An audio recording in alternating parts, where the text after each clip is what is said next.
ఇంకా 60% మంది రైతులకు మాఫీ జరగలేదు. ఆ ₹1,00,000 కూడా 2018లో తీసుకున్న ₹1,00,000 2023కు వచ్చే వరకు అది 2 లక్షలుగా మారింది. ఈ రోజు కూడా 2023లో రైతులు ₹2 లక్షల అప్పులు తీసుకొని ఉన్నారు. కొత్తగా వచ్చినటువంటి కాంగ్రెస్ ప్రభుత్వం మాఫీ చేస్తుందని ఇంకొక 2 నెలల తర్వాత వ్యవసాయ పనులు మొదలైతాయి అధ్యక్ష.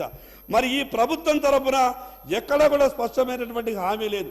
మీరు కూడా గత ప్రభుత్వం తీరే 2018లో వాళ్ళు మాటిచ్చి 23లో అమలు చేసిర్రు. మీరు కూడా 2023లో అధికారంలోకి వచ్చి మళ్ళీ 2028, 29లో మేము దాన్ని మాఫీ చేసే విధంగా ప్రయత్నం చేస్తామంటే ఈ రోజు ఉన్నటువంటి ₹2 లక్షల అప్పు రేపు 4 లక్షలుగా మారే అవకాశం ఉన్నది అధ్యక్ష. అధ్యక్ష, పదే టీఆర్ఎస్ పార్టీ కాంగ్రెస్ పార్టీ 2 పార్టీలు ఏం మాట్లాడతాయనంటే Bharatiya Janata party friendly party అని కాంగ్రెస్ పార్టీ టీఆర్ఎస్కు చెప్తుంది. టీఆర్ఎస్ పార్టీ ఏమంటది? భారతీయ జనతా పార్టీ కాంగ్రెస్కు ఫ్రెండ్లీ పార్టీ అని చెప్తుంది. అధ్యక్ష, శ్రీనివాసరెడ్డి గారు మాట్లాడుతూ ఒక మాట అన్నారు, బీజేపీ అభ్యర్థులను ఏ పార్టీ ఓడించిందని. ఆ ఒక్క విషయమే తెలుసా అధ్యక్ష వాళ్లకు? ఈరోజు భారతీయ జనతా పార్టీ ఈ రాష్ట్రంలో 2 పార్టీలను ఓడగొట్టినటువంటి చరిత్ర ఉన్నది. ఈ 2 పార్టీలు కూడా మాకు సరి సమానమని, ఈ 2 పార్టీలు కూడా రాష్ట్ర ప్రయోజనాలు కాపాడడంలో వాళ్ళు ఫెయిల్యూర్ అవుతున్నారని ఈరోజు కాంగ్రెస్ పార్టీని ఓడగొట్టాం అధ్యక్ష కామారెడ్డిలో, టీఆర్ఎస్ పార్టీని ఓడగొట్టాం అధ్యక్ష కామారెడ్డిలో.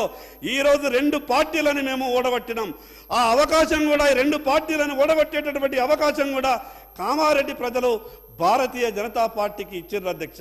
పదే ఎన్నికలు వచ్చినప్పుడల్లా ఈరోజు కాంగ్రెస్ పార్టీ బీజేపీకి, భారతీయ జనతా పార్టీకి టీఆర్ఎస్కు సంబంధం ఉన్నదని, టీఆర్ఎస్ పార్టీ కాంగ్రెస్ పార్టీకి భారతీయ జనతా పార్టీకి సంబంధం ఉన్నదని రాజకీయ ఆరోపణలు చేసి పబ్బం గడుపుకునే ప్రయత్నం చేయడం, ఇది మళ్ళా నిండు శాసనసభలో ఇది మంచి సాంప్రదాయం కాదని ఈ సందర్భంగా చెప్పదలుచుకున్నాం అధ్యక్ష.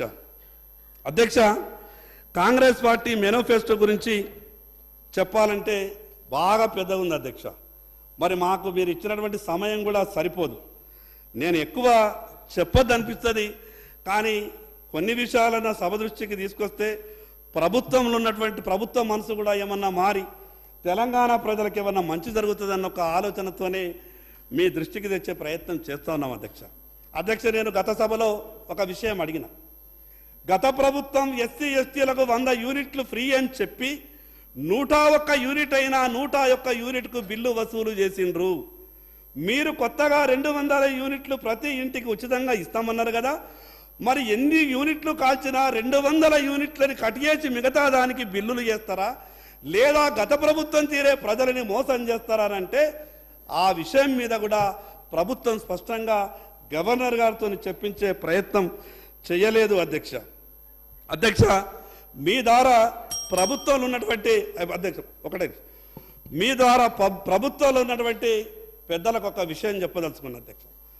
రాజకీయ భేషజాలకు పోయి తెలంగాణ రాష్ట్రానికి మాత్రం అన్యాయం చేయవద్దని కోరుతున్నా అధ్యక్ష. ఎందుకు ఈ విషయాన్ని నేను ప్రస్తావిస్తున్నానంటే, ఆ రోజు మాజీ ముఖ్యమంత్రి గారు స్వయాన ప్రధానమంత్రి గారు తెలంగాణ రాష్ట్రానికి అభివృద్ధి కొరకు శంకుస్థాపన కొరకు తెలంగాణ రాష్ట్రానికి వస్తే ఒక రాష్ట్ర ముఖ్యమంత్రిగా ఆ సభలలో ఆ శంకుస్థాపనలో ప్రారంభోత్సవాలలో పాల్గొనకుండా తెలంగాణ ప్రజలందరినీ కూడా అవమానపరిచే విధంగా ప్రయత్నం చేశారు అధ్యక్ష. ఇక్కడ ఈ రాష్ట్రంలో ఉన్నటువంటిది ప్రభుత్వం. నరేంద్ర మోడీ గారి దగ్గరకో భారతీయ జనతా పార్టీ మంత్రుల దగ్గరకో వ్యక్తిగతంగా పోతలేరు అధ్యక్ష. ప్రభుత్వ పరంగా జరగాల్సినటువంటి కార్యక్రమాలు జరగాలనంటే కేంద్రంలో ఉన్నటువంటి ప్రభుత్వంతో సఖ్యతగా మెదులుతేనే ఈ రాష్ట్రానికి ఏదైనా మంచి జరిగే అవకాశం ఉంటుంది అధ్యక్ష. కేవలం ఎన్నికల సమయంలో ఈ రకమైనటువంటి ఆరోపణలు చేసి రాజకీయ పబ్బం గడుపుకోవాలా, కేవలం రాజకీయ విమర్శలు చేసి రాష్ట్రాన్ని పరిపాలించాలనుకుంటే మాత్రం రాష్ట్ర ప్రజలు అన్ని విషయాలను గమనిస్తూ ఉన్నారు అధ్యక్ష. ఇంకా కొన్ని విషయాలు మీకు చెప్పాలని ఉన్నది, కానీ మీరు పదే బెల్లు కొడుతున్నారు అధ్యక్ష.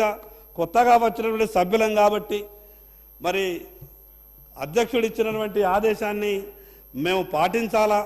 అందుకే ఇంకొక విషయం కూడా మీకు స్పష్టం చేస్తున్నా అధ్యక్ష. ఈ వెనుకబడ్డటువంటి ఆదిలాబాద్ జిల్లాలో గౌరవ ముఖ్యమంత్రి గారు మీ ద్వారా గౌరవ ముఖ్యమంత్రి గారికి విజ్ఞప్తి చేస్తున్నా, వారు ఇచ్చేటటువంటి రిప్లైలో సమాధానం చెప్పాలా. తెలంగాణ రాష్ట్రంలో ఒకే ఒక్క ఎయిర్పోర్ట్ ఉన్నది, మరి రెండవ ఎయిర్పోర్టుగా అభివృద్ధి చేయడానికి ఆదిలాబాద్కు అవకాశం ఉన్నది.